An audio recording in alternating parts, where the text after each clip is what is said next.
Alright, guess what time it is? Yep, time for massive editing! Because this is going to be my completed Let's Play review of the greatest game ever, Okami! Okami! Okami! Wait, that's not how it goes. Anyways, before I get to the reviewing part, I just wanted to give us a little insight on this subject. Right, so the year was 2006, December sometime. And I have caught wind of this special show that was going to be airing on Spike TV called Spike's 2006 Video Game Awards. Now, me never being of hearing or seeing anything like that, you know, E3, I didn't even know about that beforehand. This was a big deal for me. This was going to be epic. And sure enough, when I was there watching the show, it was very epic. All the cool games and the performances and all those other stuff were great and all.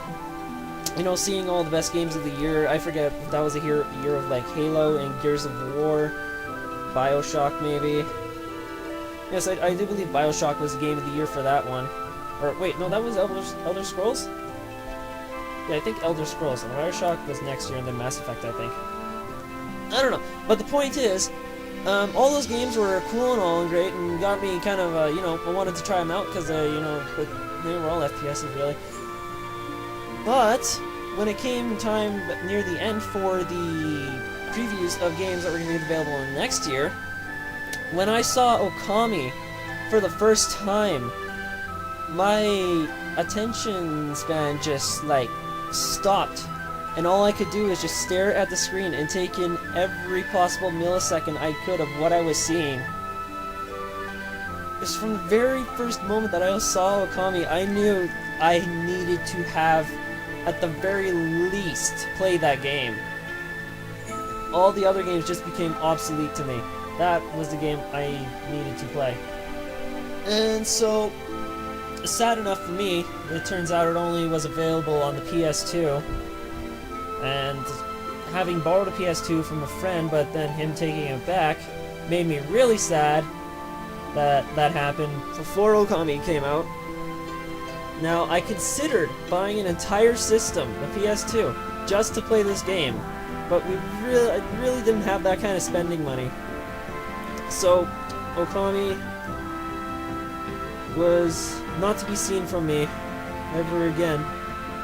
Until one fateful day in the public library, where I was reading a Nintendo Power, I came across a page about halfway through the book that showed Okami was going to be ported to the Wii. And right there, my attention span was shot, and all I could do was stare at it. That was going to be the greatest thing ever for me in a video game. No, but so many months later have passed, only keeping track of the exact release date of Okami. Got it just like a day or two after it came out, and that was such a good moment. Played it straight for a week until I beat it, and greatest game ever, as you all know. Right, so that was my insight of my background with Okami here. Now let's get into the actual reviewing part. Sticking with my 5 points for 5 different categories, we will do them in the order of which they appeal or are noticed when you play the game. So obviously the first thing you're going to notice about the game is the graphics. The graphics are just beautiful. I know it was quoted from something that Okami shows that a video game can be art. Although it would seem that many people have already said that for Shadow of the Colossus. But Okami even more so. Much more so. Like, if you have a problem with the graphics, then you have a problem with art. You have a problem with pretty colors. I don't get how you can say anything bad about the graphics in that game. So really, yeah, obviously the graphics are like the most amazing thing ever to be done in a video game with Okami. So that's gonna get it a 6 out of 5 right there. So next thing that you notice about the game is the gameplay with the brush techniques. Now, that is implemented quite well, other than spamming the mist to defeat pretty much all the bosses. No, but the game's controls, there's nothing wrong with them. The paintbrushes work fine. Like we've said many times before, if you have a problem using them, check out your hand, because it's definitely your hand that's the problem. The standard combat fighting with the timing the remote works absolutely fine once you get the hang of it. I didn't really do that much for the first time I went through, just using the razories. After that, I got the timing down for the other ones, so I used the other weapons. And the overall fun, gameplay, controls, fun, oh, the fun. That is fun. That's some fun stuff right there. I don't know how I could describe that fun stuff other than it's fun. Right. So, 5, obviously, there's nothing wrong. Except for that one little nitpick with the Wii Sport version with the flight foot. That is a little bit wrong. But, you know, it's a good thing that it's optional. So, really, you can't really complain about an option to ruin a game. So, next that you see about the game would be story. Ah, yes. The next thing about the game would be the story. This story is very in-depth and, like, this is really hard for me to say, but the story for Okami could be better than the story for The Lion King. Now, I'm not exactly sure if it is better or if it's not better, because I just love them both so much. Well, who hasn't explained this a million times already? You all know what the story is. If you don't, watch my well, actually no. My speedrun LP doesn't do the story any justice, so never mind. Watch someone else's LP. No, but yeah, the story, obviously, is going to get a 6, because it is remarkable! I guess that would make sense for me giving The Lion King a 5, but, you know, in this day and age, where exactly are you going to find a good story in a video game? Think about it. Think about it a little more. That's what I thought. Right, next part we see about the game would, I guess, would be the music, because the last one is length and replayability. You would actually have to beat the game, so that would have to come last. So the music, you know, the music is pretty damn great. I love so many tracks from it.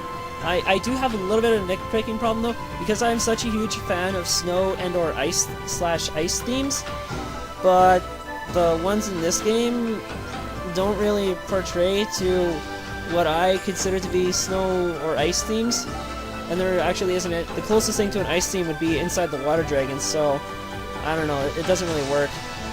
Not that the ones that are there are bad, they're very nice too, but it's not the style that I'm, you know, accustomed to, I guess. But everything else, like the Okami Shinshu Overworld theme, that one's just awesome, and you know, it's like you hear that and you want to run around in a field, which I do a lot, actually. Let's see, anything else for the music? Oh yeah, check out where Matsu found the 8-bit remixes of it. Those are pretty good. So, music 5. Yeah, there's no problem with the music. Although, one actual problem that I do have with the music is that the boss battle musics aren't really that catchy or stood out to me. A couple parts in the songs maybe, but the entire song together just really doesn't do it for me. Now, with all these complaints, the music is still 5 because it's still just that amazing. And in what video game are you gonna find such amazing music other than Halo's theme in nowadays games? And so, like, plus 50 tracks that are amazing, not just a few, Now the final thing, length and replayability. This game is long the first time you go through it. Well, it depends on how you want to play it. As far as I know, the only good way to play it is to just casually play it. If you're going to try and go hardcore speedrun like I did, if you're doing it the first time, you'll get it about 40 hours. If you're doing it like me, who knows what to do, like I showed with the 10 hours or so. My first time going through the game was about 50 or 51 hours. Now, I didn't even come close to finding half the stray beads, or doing all the praise things, and I even missed, I still haven't even gotten that tornado wind ability yet. So I obviously had a lot more to do in that game, and I was at 50 plus hours. And replayability, I've beaten that game like 5 times. Beating a game that long 5 times, it's obviously You know, with the games nowadays, you know, replaying an FPS online multiplayer to get your 10th prestige, it's not, it can't be classified as the same thing as Okami's replayability is. But since the length, yeah, well, we'll just say it's top notch 5. If you want to, you can go ahead and say 6, but I only needed 2 6s to put it above my 26 score for Donkey Kong Country to give this game a total of 27. Meaning, the best game ever. Not next to Okami, because it is Okami. See? I'm smart.